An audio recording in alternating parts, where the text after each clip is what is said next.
오늘 그 이제 결혼 이야기요. 결혼과 이혼 이야기인데, 마태복음 19장 이야기인데요. 우리 같이 한번 마태복음 19장,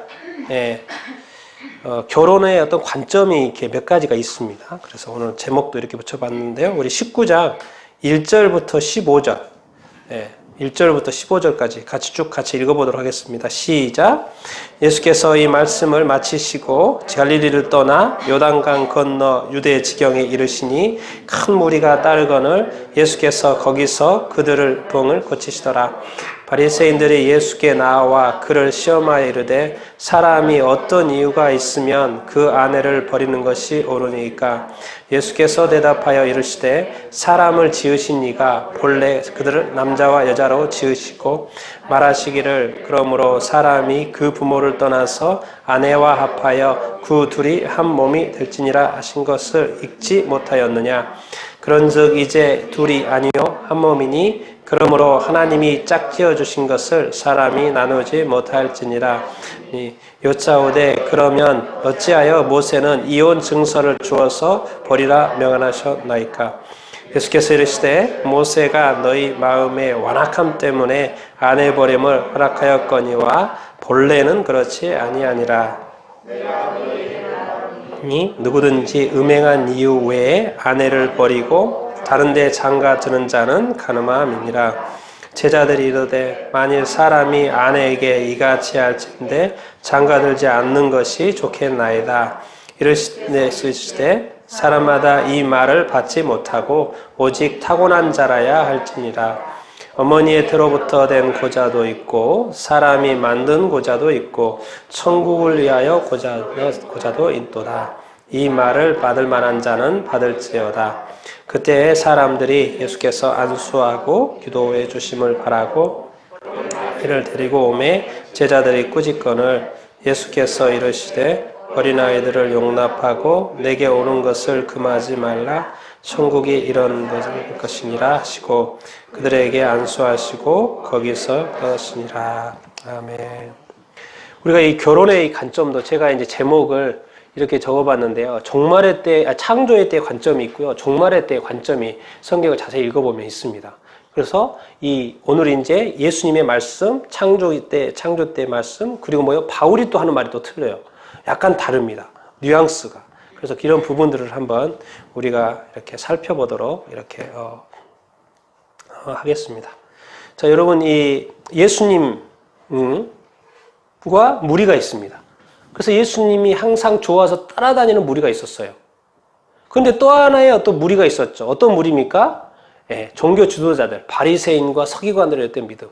그래서 항상 저쪽엔 뭔가 이렇게 위험이 있고 무게가 있고 뭔가 있어요. 근데 여기는 그냥 되게 자유롭습니다. 이 관계는 왜 그래요? 예수님하고 이 일반 무리와의 관계는 무슨 관계입니까? 서로 살라고 하는 거예요. 서로 공생 관계예요. 서로 도와주고, 진리를 말해주고, 선포해주고, 가르쳐주고, 그러니까 늘 평안해요. 서로 긴장 관계도 없고. 그런데 바리새인과의 관계는 항상 뭔가 경쟁 관계예요. 뭔가 늘 긴장이 있어요. 그 사람 이렇게 얼굴 만나는 게 쉽지 않아요. 근데 여기는 항상 그냥 만나고 싶고, 항상 가까이 가고 싶고, 그냥 대화하고 싶고, 들어보고 싶고, 늘 그래요. 그러니까 예수님은 늘 편해. 이 무리들하고 관계는. 그런데 항상 이 지도자들하고 관계는 뭔가 이렇게 마음이 편하지 않고 긴장이 되고 떨리고 왜 그럴까요 도대체? 이 무리들은요 항상 뭔가 자기 자신한테 좋은 것을 제대로 내 삶을 인도해줘. 누가 필요한 거예요? 항상 지도자가 필요한 거예요. 그러니까 예수님이 딱 나타났어요. 말씀하시는 것이 아주 권위가 있고 지금까지 좀 잘 들어보지 못한 말 그리고 예수님의 어떤 삶 이런 것들이 너무나도 좋아요. 좋은 지도자 같아요. 선지자 같아요. 그러니까 사람들이 자꾸 따라요. 또 갔더니 또 더 좋아하는 건 사람들에게 또 기적이지 않습니까? 또 막 기적이 일어나요. 그러니까 더 믿어지고 더 막 가고 싶고 갔더니 또 막 배고픈데 먹을 것도 막 갑자기 기적적으로 나타나고 줘요. 그러니까 더 막 가까이 여러 가지 이유에 있어서 이 사람의 예수님에게 가까이 가는 이 무리들은 너무 좋죠. 늘 즐겁고 행복하고 또 만나고 싶고 오늘 만나고 왔는데 내일 또 예수님 어디 계신지 알아봐가지고 또 거기 또 가야지. 그런 마음이 늘 들어요. 그런데 여기는 왜 그럴까요? 예수님과 바리새인들 관계는 왜 이렇게 늘 긴장감이? 거기에는 숨어져 있는 네, 권력 싸움인 거죠. 아니 예수님이 이 땅에 와가지고 갑자기 왕이라는 거예요. 왕. 아니 이 땅의 왕은 권력자는 다 여기지. 예? 헤롯이 왕이고 뭐요 또? 종교 지도자들? 아니 사람들을 그동안 그렇게 나를 따랐고 내 말 잘 따랐고 내가 만든 규칙들 다 잘 따랐는데 어느 순간부터 이쪽으로 오지 않아요. 들으려고 하지 않아요. 다 어디로 가버려요? 예수님한테 가버려요. 그러니까 눈에 보기에도 너무 막 그쪽으로 많이 가니까 긴장돼요. 이러다가 우리의 권력은 기득권은 없어지고 예수님께로 다 가는 거 아니에요? 그래서 예수님이 짝 왕이라도 되면 이건 뭐 우리 끝나는 거네. 이 모든 것을 한순간에 잊는 거잖아요. 자기가 하나님의 예배자인지는 모르고 무슨 마인드가 있는 거? 이 사람의 중심에는 예배자의 마인드가 있는 게 아니고 뭐예요? 이 권력 중심의 마인드가 있는 거죠. 그래서 예수님이 이 땅에 오셨을 때 이쪽에 이 권력을 가지고 있는 무리하고 늘 긴장 상태에 있는 거예요. 그래서 예수님도 막 도망다니고. 근데 여기는 도망다닙니까? 늘 만나고 싶고 같이 식사하고 있고 배고프면 같이 만들어주고. 같은 사람이어도 이 땅에 수많은 사람들이어도 이상하게 어떤 사람은 편한 관계가 있고 어떤 사람은 거기에는 이유가 있다 없다? 예, 반드시 이유가 있습니다. 그 사람이 나를 그렇게 대하는 것도 이유가 있고요. 내가 그 사람을 대하는데도 어떤 분명한 이유가 있죠. 그냥 그럴 일은 없습니다. 근데 예수님과의 어떤 무리와의 관계도 그렇고 이 예수님과 이 어떻게 보면 종교 지도자들이죠. 권력자들이고 통치자들과의 관계는 늘 이렇게 어렵고 뭔가 이렇게 무게가 있고 폼을 늘 잡아야 되고 늘 포멀하고 여기는 그 인포멀이죠. 아주 비공식적이고 그냥 아무 때나 또 만나고 그래서 단어를 생각을 해보니까 예수님과 이 무리들의 관계는 늘 따르다라는 게 되게 이렇게 좋은 것 같아요. 단어가. 왜? 진리 따라가고 복음 따라가고 또 갑자기 또 치유도 해주고 그러니까 늘 예수님을 따라가는 그런 거. 근데 여기는 늘 긴장감이기 때문에 무슨 단어가 딱 떠오르냐면 뭐예요? 항상 뭐 하고 싶어요? 시험하고 싶어요. 진짜인가? 이거 진짜 권력자면 어떡해? 이거 진짜 맞아? 그래서 항상 정치적으로 해서 이렇게 막 시험을 해보고 종교적으로 시험해보고 영적으로 시험. 야 귀신의 왕이 돼가지고 이렇게 다스리는 거 아니야? 귀신 쫓아내는 거 아니야? 이런 말도 막 해보고 종교적으로 이거 뭔가 우리 율법을 그렇게 중요시하고 율법을 따르고 있는데 왜 율법을 안 따라? 안식일을 왜 안 지켜? 율법으로도 자꾸 해석을 해보고 또 정치적으로 어떻게 저 사람이 왕일 수는 없지. 어떻게 나사렛 출신이 왕이 돼? 그러니까 자꾸 이 사람이 맞는지 안 맞는지를 자꾸 테스트해보는 거예요. 여러분 우리의 말들 조심해야 됩니다. 우리가 누군가를 말할 때 정말 아무 뭐가 없이 하는지 아니면 어떤 자꾸 계산된 머리로 그 사람에 대해서 말 한마디를 던지고 이렇게 하는 것은요. 주님이 원하시지 않습니다. 주님이 원하시지 않고요. 항상 거기에는 뭐가 의도가 있고 어쨌든 마음이 편하지 않든지 뭔가 여러 가지 이유를 들어서 그 사람을 시험하고 테스트하고 그러는 거죠. 이런 그래서 단어를 생각해 보니까 이 사람은 사람들이 늘 따르고 싶어. 근데 여기는 뭔가 자꾸 확인해야 되고 테스트해 보고 어떤 여러 가지 이유를 대해서. 그래서 오늘 이제 이런 어떤 이야기가 오늘 말씀과 연관이 이렇게 되죠. 그래서 1, 2, 3절은 또 이제 치유에 관한 이야기니까 오늘 넘어가고요. 오늘 핵심 부분만 좀 보면은 핵심 부분 보도록 하겠습니다. 우리 3절 한번 같이 한번 읽어보겠습니다. 시작. 바리새인들이 예수께 나와 그를 시험하여 이르되 사람이 어떤 이유가 있으며 그 아내를 버리는 것이 옳으니까. 여지 없습니다. 바리새인들은 지금까지 예수님을 여러 가지로 테스트를 해봤어요. 그리고 오늘 또 테스트하는 거예요. 오늘은 뭘로? 율법으로 테스트하는 것입니다. 율법에요. 아내를 이렇게 버리라는 것이 율법에 나와 있고 그리고 지금까지 지켜왔는데 그래 되죠? 물어보는 거예요. 이게 좀 심각한 말입니까? 안 심각한 말입니까? 심각한 말입니다. 그 당시 누구죠? 왕이 누구였습니까? 헤롯 왕이었죠. 헤롯 왕한테 죽은 사람이 누굽니까? 세례 요한입니다. 근데 세례 요한은 뭘 지적했어요? 세례 요한이 헤롯 대왕이 자기 동생 빌립의 아내를 취한 걸 가지고 세례 요한이 뭐라 그랬어요? 그거 잘못했다 말했잖아요. 그러니까 잡아가지고 감옥에 내가지고 결국에는 뭐예요? 죽였죠. 그 이유 때문에. 예수님이 이 말 잘못 가면요. 죽어. 이런 트랩이 있을까요? 없을까요? 다 있는 거죠. 그 당시에 또 예수님도 그런 걸 알고 있고 이런 거 있고 저 사람도 너무 알아요. 이거 잘못 걸리면 예수님도 죽는다. 여러분 그런 어떤 세례 요한의 사례가 있는 거고요. 그리고 예수님도 지금 이 질문을 이렇게 던졌습니다. 그래서 사람이 어떤 이유가 있으면 그 아내를 버리는 것이 옳죠. 그렇게 또 율법에 그렇게 하라고 그랬으니까. 그거 어려운 거 아닙니다. 근데 이 말을 왜 이렇게 이걸 가지고 시험을 할까요? 여러분 그 당시에 어떤 결혼에 어떤 생각이 있어요. 남자들은 그냥 괜찮아. 남자들은 어떤 일이라도 괜찮은 것 같아. 그런데 여자가 항상 질문도 여자가 조금만 허물만 있으면 그걸 문제 삼아가지고 이혼해버리고 내보내버리고 이혼증서 주고 내버리고. 그러니까 성경이 이상하게 보면 약간 남성 중심적인 그런 부분이 있어요. 구역은 확실히 남성 중심적이죠. 그런데 예수님은 왜 이 땅에 오셔가지고 갑자기 남녀 평등을 주장하는 거예요? 아니 네가 그렇게 하는 거 함부로 하면 안 돼. 아내 함부로 하면 안 돼. 너도 그 꼴 당해. 이제 그렇게 말하는 거예요, 예수님이. 뭔가 지금까지는 여자가 약간 아내가 약간 그래서 아내는 허물 잡으면 그냥 이건 당해버리고 버림 받아버렸는데 남자는 그래서 항상 뭐 잘못을 해도 괜찮았어요. 어떻게 보면 또 보지 않게 또 율법에 또 그런 보호가 있는 것 같기도 하고. 그런데 갑자기 예수님이 오셨어요. 그런데 오늘 말씀을 쭉 불어보면 이제 이 모든 적용이 동일하게 남편에게도 동일하게 누구에게도 아내죠. 그래서 예수님의 어떤 삶을 보면은 음행중에 잡힌 여자를 살려줍니까? 안 살려줍니까? 살려주죠. 당연히 돌에 맞아야 돼 죽어야 될 여인인데 예수님이 살려줘요? 안 살려줘요? 살려줍니다. 예수님이 뭔가 달라졌어요.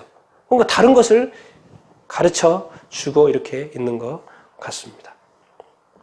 그래서 이 질문을 던졌죠. 이건 어떻게 보면 너무나도 맞는 답이 나올 것 같은데 예수님이 하나하나 또 차근차근 또 설명을 하십니다. 자, 4절 5절 한번 읽어보겠습니다. 시작. 예수께서 대답하여 이르시되 사람을 지으신 이가 본래 그들을 남자와 여자로 지으시고 말씀하시기를 그러므로 사람이 그 부모를 떠나서 아내에게 합하여 그 둘이 한 몸이 될지니라 하신 것을 읽지 못하였느냐. 이제 하나하나 설명을 합니다. 예수님도 알고 있죠. 그러니까는 사람이 지으신 이가 누구지? 하나님이라는 거예요. 근데 하나님의 본래의 뜻이 있다는 거예요. 사람이 지을 때는 본래의 뜻이 있었어요. 그런데 지을 때 뭐래요? 남자와 여자로 지었다는 거예요. 정확히 성경은 남자와 여자로 제3의 성이 없습니다. 남자와 여자로 지었어요. 남자로 여자로 지은 목적도 이렇게 있죠. 그런데 뭐예요? 사람이 그 부모를 떠난다는 건 남편이죠. 여기서는 남편이 그 남자가 그 부모를 떠나 뭐예요? 누구한테? 아내에게 합하여 그 둘이 뭐가 된다? 한 몸이 된다는 거예요. 이거는 유대인 그 바리새인들이 잘 알까요? 모를까요? 너무나도 잘 알죠. 이거는 하나님이 만드신 결혼의 이렇게 원칙이에요. 그래서 하나님이 차근차근 말씀으로 이렇게 하는 것입니다. 남자로 여자로 만드는 것도 하나님의 의도였고 본래 그런 어떤 뜻이 있고 그래서 이렇게 결혼한 거다. 근데 이제 여기서 한 가지 또 그 부모를 떠나라고 그랬잖아요. 예, 그 부모를 떠나는 것이 정말 이 세상에서는 쉽지 않죠. 특히나 또 이 동양권에서는 그 부모를 떠나는 것이 쉽지 이렇게 않습니다. 왜냐하면 문화적인 차이 때문에 그렇습니다. 서양하고 동양하고의 이 문화적인 차이 때문에. 그러니까 우리가 결혼을 하고 나서도 오히려 이 부부관계가 부모 때문에 파탄나는 경우도 있고 부모 때문에 어려워지는 경우가 있어요. 이건 100% 끊어야 되는데 이것이 그래서 그 부모를 떠나라고 이렇게 하는 말이에요. 자녀를 우리가 키울 때도 아주 독립적인 자녀를 잘 키워줘야 됩니다. 이 땅의 사회인으로 하나님을 경외하는 자로 예배자로 뿐만 아니라 정말 이렇게 독립된 사람으로 클 수 있도록 부모들도 왜? 부모들도 자녀를 보고 인생을 사는 게 아니라 누구를 보고 살아야 되는가? 하나님을 보고 사는 것입니다. 자녀도 누구를 보고 사는 거예요? 하나님을 보고 사는 거예요. 그래서 나중에 주님과 결혼하고 부모님도 주님과 결혼하는 것이고 나도 주님과 결혼하는 것이에요. 근데 이 땅은 죽을 때까지 자녀 붙들고 부모 붙들고 부모를 이렇게 싫어하고 자녀를 이렇게 하는 게 이게 아니고 그 본래의 뜻이 그렇다는 거예요. 왜 떠나게 하냐고? 왜 떠나게 하냐고요? 이유가 있다는 거죠. 뭐예요? 각자가 누구하고의 온전한 관계를 하도록 하나님과의 어떤 온전한 관계를 할 수 있도록 이렇게. 그런데 이제 제가 밑줄을 빨갛게 좀 해놓은 게 뭐예요? 하나님이 계시고 뭐가 있다? 본래의 뜻이 있다라는 것이죠. 그렇기 때문에 이것은 창세기의 말씀이잖아요. 그러니까 제가 이런 단어를 붙였습니다. 뭐예요? 이게 어느 때 관점인 거예요? 창조 때의 관점. 이제 막 시작이잖아요. 그러니까 창조 때는 뭡니까? 남녀가 결혼해가지고 이제 본창이죠. 본성이죠. 왜? 사람이 없잖아요. 그러니까 많이 결혼해가지고 행복하게 살면서 자녀도 많이 낳고 그래서 이 땅이 번성하기를 원하는 관점이 결혼의 첫 의미고 이제 본래 의미였던 거예요. 그랬는데 이제 우리가 먼저 인지할 것은 뭐요? 하나님의 뜻이 원래는 이렇게 남녀로 만들어서 이 땅에서 번창하기를 원하는 것이 뜻이었다는 거죠. 창조 때. 그런데 2000년 전 예수님이 오실 때하고 그 다음에 또 바울의 관점이 또 약간 달라집니다. 그런데 이 하나님의 본래의 뜻이 있는데 자꾸 이제 제가 하나 설명을 하겠습니다. 결혼은 하나님이 만드신 건데 결혼이 결혼으로만 남아있으면 되는데 자꾸 이 결혼이나 이 성 이것이 어떻게 되냐면 정치화가 되는 거예요. 이념화가 되고 뭔가 사람들의 어떤 판단의 기준이 되는 거예요. 왜 지금 이게 이제 우리나라 이슈가 그러지 않습니까? 차별금지 법안이 지금 입고가 위반이 된 거죠. 이거 7월 1일 날 돼가지고 7월 15일까지 예고 기간이 이렇게 입니다. 하나님이 말씀했죠. 남자와 여자로 이렇게 창조했고 이 땅 가운데 됐죠. 근데 지금까지는 이런 법안이 없었는데 지금 법안이 됐어요. 여기서 차별은 이제 성차별부터 종교, 민족 뭐 다양하게 있죠. 하나만 있는 게 아니고 그 중에 성은 이제 결혼하고 관련돼 있으니까 제가 지금 왜 이제 요즘에 최근에 기독교인들은 설문조사를 했는데 10명 중에 9명은 반대하는 걸로 설문조사가 나왔더라고요. 당연하죠. 기독교인은 이것을 반대 안 할 수가 없죠. 왜요? 기독교인은 결국에는 이게 통과되면 징역을 가든지 벌금형을 물어야 됩니다. 교회에서는 이런 일이 일어날 것이고 이제 목사님은 이 설교를 아예 안 하든지 그러면 또 성도들은 왜 그 목사님을 믿겠습니까? 아주 선택적으로 설교하시네 목사님이. 그럼 이 교회 아니네. 그럼 또 갈 거 아닙니까? 그럼 교회가 복잡해집니다 사실. 아니면 목사님이 징역형을 가든지 아니면 벌금형을 받든지. 그래서 여러 가지 이게 이슈화가 되는 거예요. 여러분 이건 아주 하나입니다. 여러분 이게 전체가 아니에요. 큰 그림을 항상 보고 오늘 영상도 보여준 그런 큰 그림을 늘 기억해요. 요즘 최근에 할리우드에서 독립영화를 하나 만들었어요. 근데 지금 주인공이 누구냐면 마이클 잭슨의 딸 페리스 잭슨입니다. 근데 이 페리스 잭슨이 최근이 아니죠. 자기가 동성애자인 것을 이렇게 커밍아웃 했죠. 그래서 누구나 다 이제 레즈비언인 걸 알고 있습니다. 그런데 이 예수님에 관한 영화를 찍으면서 예수님 역할을 누가 맡게 했냐면 역할을. 이게 단순히 그냥 영화입니까? 단순히 정치화된 영화죠. 보통의 사람이라면 그렇게 못하죠. 왜냐하면 예수님의 역할을 시키려고 할 정도면 그래도 뭔가 더 한 번 더 살펴보고 점검해보고 흠집이 있는지 없는지 이런 거 적어도 그럴 거 아니에요? 그런데 떡하니 주인공을 자기가 커밍아웃해서 자기가 이렇게 이런 사람인 거를 밝혔는데도 불구하고 이 독립영화가 이렇게 이걸 주인공으로 해서 했다라는 것은 무슨 의도가 있는 것이죠. 제가 지금 말씀드린 건 뭐냐면 이 세상은 끊임없이 누구를 대적한다는 것이에요. 하나님을 대적하고 예수 그리스도를 대적한다는 이 문화가 있다는 거예요. 우리가 이런 부분들을 늘 인지하고 살아야 됩니다. 여러분, 그럼 이것이 또 전부일까요? 아니죠. 아까 아침에 계속 봤잖아요. 여기에 궁극적인 뜻에 거기에 또 있죠. 이거 하나만 제가 보겠습니다. 이제 공산주의 전략, 이런 전략 중에도요, 기독교를 분교시키는 전략이 있습니다. 여러분, 여러 가지가 있어요. 그 중에 교회, 가정, 법률을 다시 사악하게 변질시키고, 그대로 되고 있습니다. 중국의 교회가 제대로 있습니까? 북한의 교회가 제대로 있습니까? 옛날에 소련의 교회가 있었습니까? 여러분, 또 이거 하나만 보면 안 됩니다. 우리가 그 영상을 봤잖아요. 그 위에 또 뭐가 있을까요? 그 위에 뭐가 있을까요? 공산주의는 하나의 또 수단에 불과하다니까요. 그 위에 뭐가 있을까요? 하나님이 있으면 우리가 하나님의 엄청난 만드신 우주를 봤잖아요. 하나님은 영적인 존재, 그 영을 대적하는 또 영적인 세력이 있다니까요. 배후에. 우리가 이런 큰 관점을 갖지 않으면 이 세상을 그야말로 우리는 어떻게 보면 성경에 나와 있는 단어처럼 노예처럼 살 수밖에 없어요. 종의 노예, 죄의 노예. 왜요? 우리가 모르니까. 그 다음에 그 뒤에를 우리가 알지 못하니까. 그래서 이 아름다운 이 결혼이 지금 제가 이제 통계도 보여주겠지만 너무 그래도 마음이 아픕니다. 왜 이거는 이제 법이 된다는 건요. 이 중국에서 최근에 홍콩 보안법이 통과가 됐잖아요. 지금까지 막 시위했고 그냥 잡아갔거든요. 법이 통과됐어요. 바로 통과되자마자 370명을 잡아갔습니다. 이제 그 사람은 뭐예요? 법에 따라 심판을 받죠. 완전 달라졌습니다, 상황이. 그런데도 그렇게 하면 참 그 사람들이 좀 대단하다 싶기도 하지만 이제 달라졌습니다. 예, 법이 통과된 이상 달라졌죠. 그러니까 이 법이라는 것은 되게 무섭습니다. 왜? 이 법이라는 건 하나님하고 같이 동등하게 도는 거기 때문에 그래요. 늘 하는 이야기잖아요. 법이 만들어지면 그 법은 모두에게 적용이 되잖아요. 그럼 뭐예요? 하나님의 법을 지키든지 우리 법을 지키든지. 그럼 결국 기독교에 문제가 된다는 거예요. 이건 당연히. 그래서 교회가 자꾸 이렇게 이거에 대해서 말을 하는 거예요. 왜? 이제는 하나님의 법을 따르든지 이쪽 법을 따르든지 해야 되기 때문에. 내가 믿음을 버리든지 하나님을 버리든지 아니면 이걸 선택하든지 해야 된다는 상황이 지금 우리 앞에 눈앞에 오기 때문에 마지막 절규를 하는 거죠. 힘 있으면 하겠죠. 그래서 그 이후 지금까지 10년 동안 미뤄졌는데 이번은 이제 어떻게 될지. 그래서 우리가 많이 기도 이렇게 하는 거고요.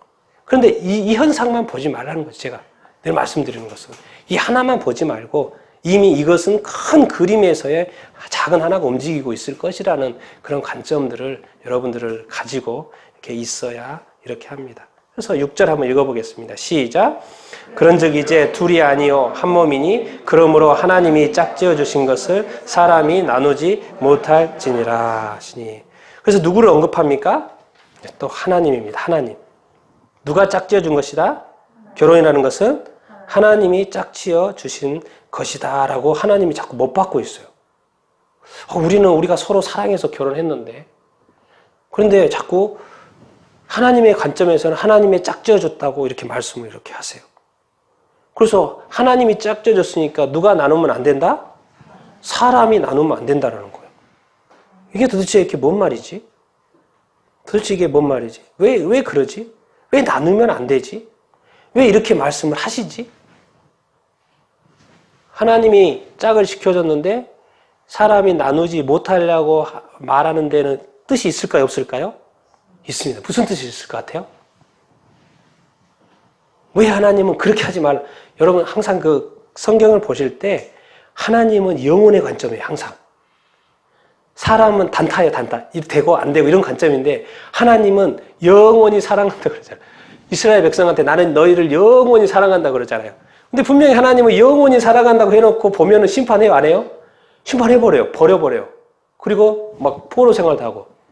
근데 하나님의 사랑은 항상 그럽니다. 내가 너를 사랑하면 어떻게 사랑한다? 영원히 사랑한다. 근데 문제는 뭐예요? 이스라엘 백성이 범죄해요? 안 해요? 하나님 버려버린 거예요. 그러니까 하나님이 심판해요? 안 해요? 그러니까 하나님이 버리는 게 아니고 심판하는 것입니다. 뭐 하라고? 돌아오라고 이렇게 하는 것이죠. 심판의 뜻은 또 하나님의 큰 뜻이 이렇게 있는 것이죠. 그러니까 이런 관점들을 항상 성경을 볼 때 하나님이 말씀하신 거하고 우리가 말하는 거 약간 차이가 있습니다. 차이가. 깊이가 다릅니다. 깊이가. 하나님이 짝줘줬다? 근데 사람이 나누지 않는다? 이건 도대체 뭘 가르쳐 주려고 하시는 것일까? 우리는 자꾸 우리 인간적인 눈으로 관점에서 보니까 모든 게 이해가 안 될 때가 많습니다. 왜? 인간의 상황들은 너무나도 복잡하고 다양하고 진짜 수천 가지가 있거든요. 이걸 껌껌이 이렇게 해보려고 이게 복잡한 겁니다. 근데 하나님은 단순해요. 하나님 짝져진 것 사람이 나누지 못한다. 자, 한번 읽어보겠습니다. 시작. 태초에 하나님이 천지를 창조하시니라. 그러면 결혼 제도를 만드는 것도 누가 만드신 거예요? 네, 하나님이 만든 거죠. 우리가 항상 그것을 잊지 않아야 됩니다. 결혼 제도도 하나님이 만든 것입니다. 이 세상에 존재하는 모든 것, 이 세상에 지금 아무것도 없었잖아요. 이 세상에 만들어진 모든 것은 다 하나님이 만드셨고 이 결혼 제도도 하나님이 이렇게 만들어요. 근데 도대체 왜 하나님이 이렇게 자꾸 나뉘지 말라고 하실 것인가? 이제 문제가 되는 게 언제부터입니까? 인간이 무한 때부터 타락한 이후부터 이제 일이 복잡하게 된 거죠. 그러면서 옛날에는 이게 딱 한 가지가 적용이 됐었는데 그 다음부터는 인간이 타락한 이후부터는 이 가지수가요 수천 가지, 수만 가지가 생겨버리는 거예요. 이것을 각자 재판을 해야 되는 거예요. 그러니까 인간 사이가 복잡하게 됐죠. 도대체 왜 한 몸, 왜 나누지 말라고 할까요? 답이 있습니다. 왜 그런지가 분명한 답이 있기 때문에 하나님이 저렇게 말씀을 하신 거죠. 우리 한번 쭉 네 개 말씀을 한번 읽어보겠습니다. 한 몸과 나온 단어입니다. 시작. 이와 같이 우리 많은 사람이 그리스도 안에서 한 몸이 되어 서로 지체가 되었느니라. 창녀와 합하는 자는 그와 한 몸인 줄을 알지 못하느냐. 일렀을 둘이 한 육체가 된다 하셨나니. 몸은 하나인데 많은 지체가 있고 몸의 지체가 많으나 한 몸인 것과 같이 그리스도도 그러하니라. 또 십자가로 이 둘을 한 몸으로 하나님과 화목하게 하려 하심이라. 원수된 것을 십자가로 소멸하시고. 제가 이제 한 몸을 딱 검색을 해봤더니 쭉 나와요. 그래서 이제 제가 몇 개를 가져온 건데 뭐예요? 많은 사람들이 로마서입니다. 많은 사람들이 뭐 안에서 하나가 됐다는 거예요? 저기는? 그리스도 안에서 하나가 됐다 그랬죠. 그리스도 안에서 하나가 됐다는 거 놓치지 마시고. 자, 그래도 당연하죠. 뭐요? 창녀와 합하여 한 몸이 되면은 뭐예요? 한 몸이 되는 거예요? 안 되는 거예요? 둘이? 당연히 되는 거죠. 네, 당연히 되는 겁니다. 자, 그런데 또 다른 한 몸이 있는데 읽어봤더니 뭐예요? 한 몸과 누구를 연결하고 있어요? 그리스도? 자, 밑에를 한번 봅시다. 한 몸하고 누구를 또 연결하고 있어요? 하나님과 연결하고 있어요. 성경에서는 뭔가 말씀하고 있는 뜻이 있는 거예요. 인간의 이 결혼은 뭔가 진짜를 알려주고 있는 거예요. 이거는 다 뭐예요? 또 하나님 입장에서 보면 인간에게 뭔가를 가르쳐주고 하나 나타나는 그림자인 거예요. 뭘 가르치려고 하는 거예요? 궁극적으로? 궁극적으로 이 그림을 한번 보십시오. 이게 뭐 같습니까? 네, 천국인데, 네, 천국에서 뭐가 있어요? 결혼식이 있죠. 누구하고 결혼식이 있어요? 예수님이 신랑이고, 신부는 누구예요? 네, 성도들입니다. 예수 믿는 성도들입니다. 항상 하늘에는 그 어떤 원형이 있고요. 예, 실체가 있고, 이 땅에서의 모든 것은 그림자인 거예요. 그러니까 인간의 결혼 제도는 뭐냐면 결국에는 하늘의 이것의 실체를 이루고, 왜 이것이 되면 이 순간부터는 뭐예요? 이제는 영원한 관계가 되거든요. 그러니까 사람이 이것을 나눌 수 있어요? 없어요? 나눌 수가 없어요. 나누고 싶어도 나눌 수가 없어요. 이제 하나님이 예수 그리스도와 우리 성도들과 짝지어 주는 거예요. 그러니까 그것은 사람이 나눌 수 있어요? 없어요? 나눌 수 없다. 이것까지가 우리가 생각하고 이 말씀을 보면 아주 일이 쉬워지죠. 하나님은 뭔가 짝지어 주기를 원해요. 누구하고 짝지어 주기를 원해요? 내 아들, 신랑, 예수 그리스도와 누구하고 짝지어 주기를 원해요? 저 이 땅에 있는 죄인들. 이 죄인들을 다시 새롭게 거듭나게 해서 이렇게 짝지어 주게 하기를 원하는 거예요. 그래서 부모를 떠나라고 하는 거고요. 왜요? 떠나지 않고 하면 각자가 자꾸 한 몸인 걸 알거든요. 그게 아니라 한 몸은 누구하고 돼야 된다? 예수 그리스도와 각자가 한 몸이 돼야 된다. 그러니까 우리는 이 세상에 타락한 이후에요. 당연히 우리는 떠나보내는 것이 당연했을 거예요. 우리가 타락하지 않았다면. 그래서 항상 물어볼 거예요. 너 하나님 잘 믿지? 요즘 어떻게 예배하고 있어? 요즘 말씀 묵상했어? 어때? 하나님과의 관계 요즘에 어때? 항상 그걸 물어볼 거예요. 왜? 떠나는 것이 자연스러운 것이고 또 제일 관심 있는 건 뭐예요? 떠나가서 하나님을 잘 예배하고 있는지 늘 궁금하니까. 그걸 물어볼 거예요. 근데 우리는 무엇을 물어봅니까? 네, 이 땅에서의 관련된 것을 자꾸 물어보죠. 우리가 하지 못한 것, 우리가 아쉬운 것, 늘 아쉬움이 있죠. 더 좀 해줬으면 좋을 텐데, 더 이렇게 했으면 좋을 텐데. 그 아쉬움 가운데 늘 이렇게 말하죠. 한 번에서 안 들으면 두 번 말하죠. 세 번 말하죠. 예, 하나님과 아무 상관이 없죠. 누가 하는 거예요? 내가 하는 거죠. 그럼 그렇게 하면 안 됩니까? 인간이 좀 그렇게 살면 안 됩니까? 예, 그거는 우리가 진짜 예수님을 알고, 진짜 하나님을 알고, 진짜 이 하나님의 뜻이 무엇인가를 알고 딱 그 상황이 됐을 때 한번 질문을 던져보십시오. 여러분이 과연 그때 어떻게 대답하고 어떻게 질문할지를. 어떻게 보면 우리가 어떤 잘못된 질문을 하고 던지는 것은 어떻게 보면 아직 예수님과 온전한 관계가 아닐 수 있습니다. 정말 이거 무서운 이야기입니다. 무서운 이야기예요. 나 예수 잘 믿고 있는데. 예수 잘 믿고 있는데. 7절, 8절, 9절 읽겠습니다. 시작. 여짜오되 그러면 어찌하여 모세는 이혼 증서를 주어서 버리라고 명하나이까? 예수께서 이르시되 모세가 너희 마음의 완악함 때문에 아내의 버림을 허락하였거니와 본래는 그렇지 아니하니라. 내가 너희에게 말하니 누구든지 음행에 이르는 아내를 버리고 다른 데 장가 드는 자는 가늠함이니라. 예. 그래서 이제 그 규칙이 만들어졌죠. 예, 율법에는 당연히 이혼 증서, 아내에게 문제가 있으면 이혼 증서를 주고 이혼을 하라고 하나님이 직접 말씀하셨어요. 사람들이 만든 게 아니고 하나님이 직접 율법의 말씀, 모세를 통해서 말씀을 하셨죠. 그런데 이제 와서 말씀하시는 거예요. 구약 생활 내내 그렇게 했는데 지금에 와서 엉뚱한 이야기 또 하시는 거예요. 그거는 뭐 때문에 그랬다는 거예요? 너희의 마음의 완악함 때문에 그랬다는 거예요. 그래서 허락해 줬을 뿐이고 원래는 그런 것이 아니다? 원래는 그런 것이 아니고 다시 이 말 하는 거예요. 그럼 그때부터 원래대로 말씀하시지. 근데 그것이 인간에게 감당이 됐을까 안 됐을까요? 네. 하나님은 알고 있죠. 뭔가를 알고 계세요. 인간은 너무나 잘 알아요. 그래서 다시 지금 세우시는 원칙이 뭐예요? 음행한 이유 외에 버리면 된다 안 된다? 안 된다. 근데 이걸 뭐하고 연결시키고 있어요? 간음하고 연결하고 있어요. 자, 10계명에 간음죄가 있습니까 없습니까? 있습니다. 이제 한국도 간통죄가 내년부터 폐지되나요? 네. 지금까지는 그게 죄였는데 이제는 죄가 안 됩니다. 네. 우리나라가 그렇습니다. 여러분, 자, 작년에 이혼 통계청에서 제가 들어가서 가져온 것입니다. 작년에 혼인하는 건수가 23만 건, 3만 9천이니까 24만 건이라고 해봅시다. 이혼 건수가 몇 건입니까? 11만 800이니까 12만으로 해봅시다. 그럼 24만이 혼인이고 쉽게 말해서 이혼이 12만입니다. 그게 몇 프로가 이혼하는 것입니까? 결혼에 비해서? 네, 그렇죠. 저는 사실 이게 자꾸 친문에 정말 50% 막 이야기를 했는데 어제 자꾸 듣기만 하다가 딱 통계청에 들어가서 자료를 보니까 진짜예요, 진짜. 우리 대한민국이 정말 심각하죠. 이 결혼과 이 성은 관련되어 있고 요즘에 또 뉴스 나오죠. 낙태죄도 지금 합법화돼서 뭐죠? 하루에 몇 건이 한국에 낙태가 된다고 신문에 나옵니까? 여러분 보셨습니까? 하루에 낙태 건수가 대한민국에 3,000건입니다. 3,000건. 그럼 1년 하면 몇 건입니까? 100만 건입니다.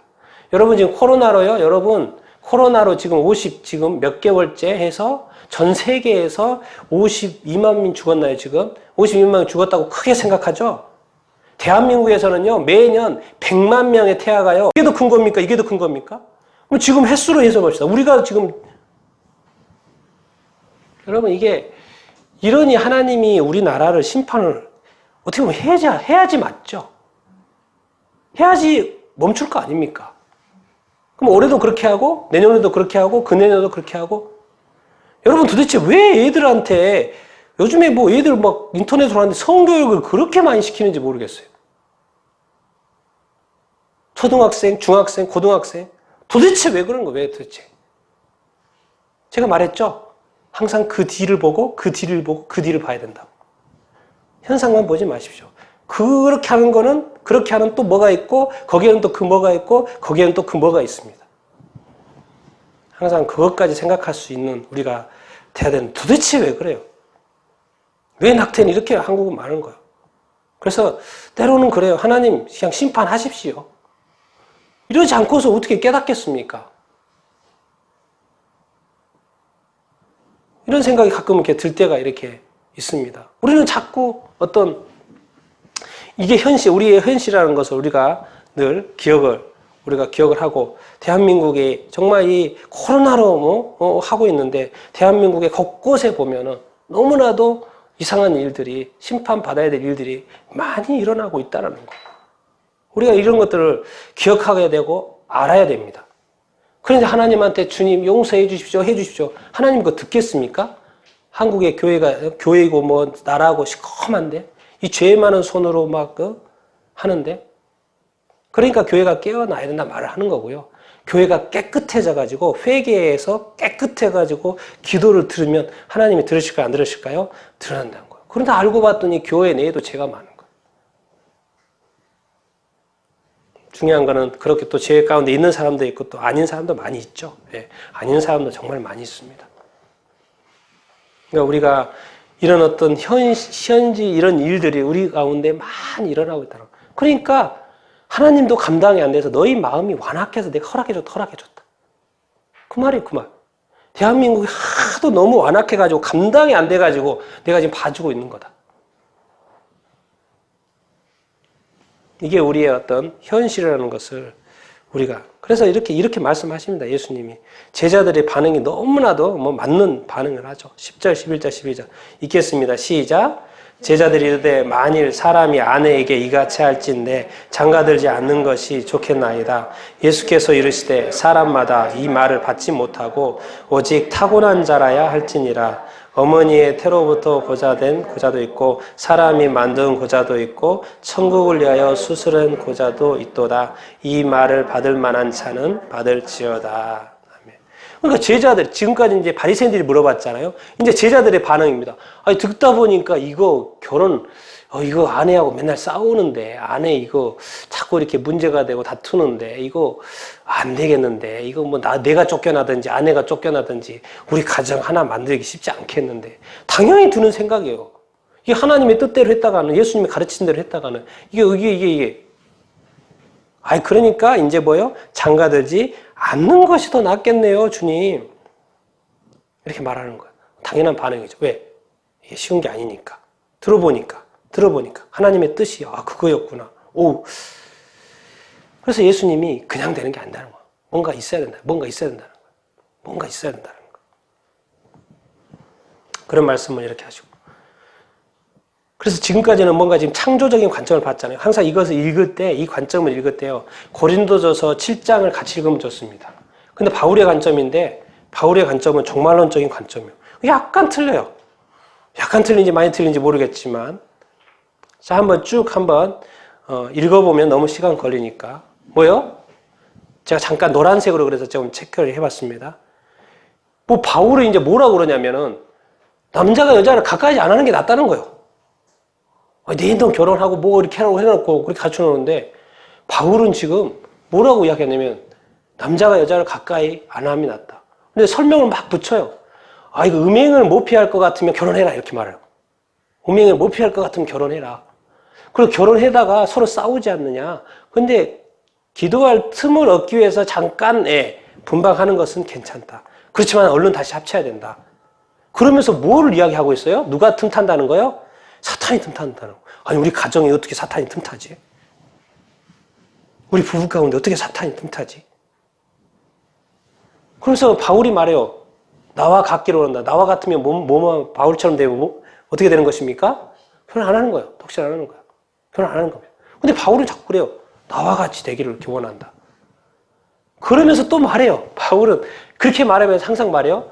각각 하나님께 받은 자기의 은사가 있고 이렇고 저렇고 해서 다 또 오케이 말하는 것입니다. 그러면서 이렇게 추가합니다. 이제 고린도 7장 이야기요. 뭐요? 아내 된 자리요. 내가 남편을 뭐 할까? 구원할까?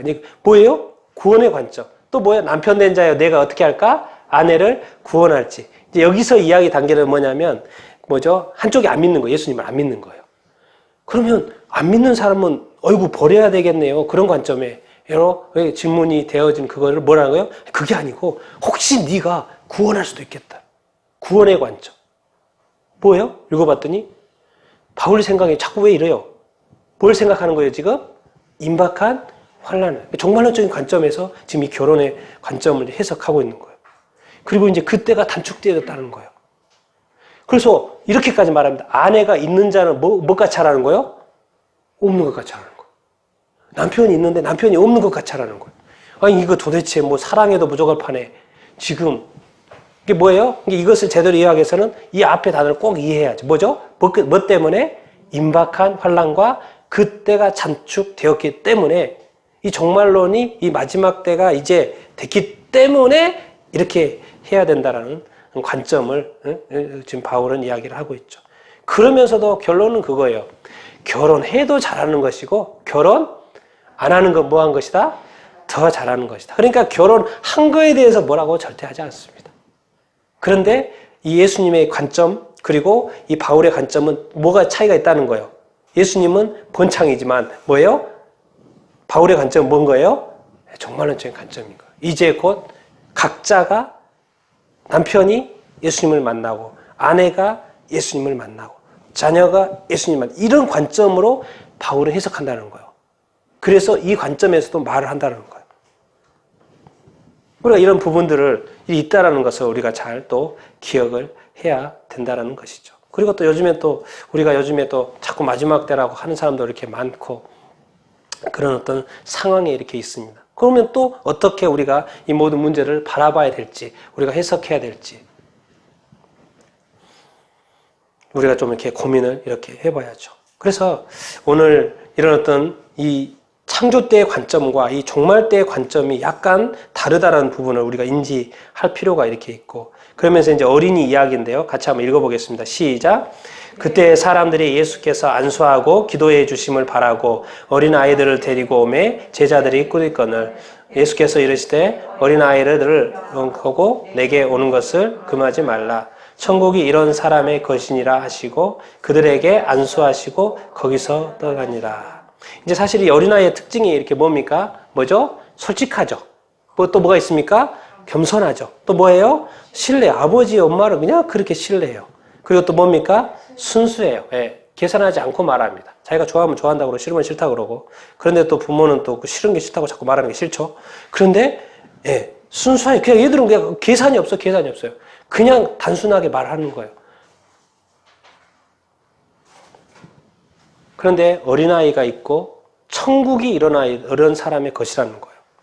저는 이제 이것을 어린아이도 있지만 오늘 이제 결혼과 이런 이야기한 이런 것이니까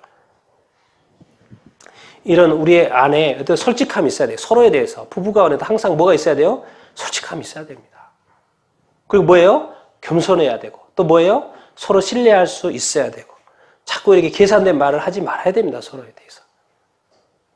참 그래서 우리가 이런 관계가 그렇게 쉽지 않고 부부관계도 당연히 또 쉽지 않은 부분도 이렇게 있고 세상의 어떤 사람과의 어떤 관계도 이렇게 쉽지 않고 이렇게 그렇습니다. 그래서 주님 앞에서 참 이렇게 올바로 살아간다는 것이 주님과의 관계는 잘 되는데 어디서 자꾸 실수가 나타나는 것입니까? 이 사람과의 관계에서 자꾸 실수가 나타나는 거예요. 그러니까 우리가 더 많이 기도해야 되고 더 성숙 이렇게 해야 되고 그러면서 그냥 바울이 말하는 거예요. 그럼 또 각자 이렇게 말하는 거예요. 예수님은 무조건 결혼 이렇게 했는데 바울의 관점에서 보니까 또 그것도 아닌 거예요. 우리는 지금 우리의 인생을 꼽히기 위해서 사는 게 아니고 누구를 만나기 위해서 지금 가고 있는 거예요. 지금 우리가 살아가는 거는 각자가 누구를 위해서? 주님을 위해서 하고 있습니다. 하나님께로 지금 더 가까이 하고 있다는 관점. 우리 그리스도인에게는 이 두 관점이 있다는 것을 여러분들 늘 잊지 않고 살 수 있게 되기를 예수님의 이름으로 축원드립니다. 이 땅에 인간의 관계가 끝나요? 안 끝나요? 끝나버립니다. 여러분 부부가 아무리 사랑해도요. 주님 오시면 끝나요? 안 끝나요? 끝나버립니다. 내가 그렇게 사랑했던 그 관계가 누구로 가는 거예요 이제? 주님으로 갑니다.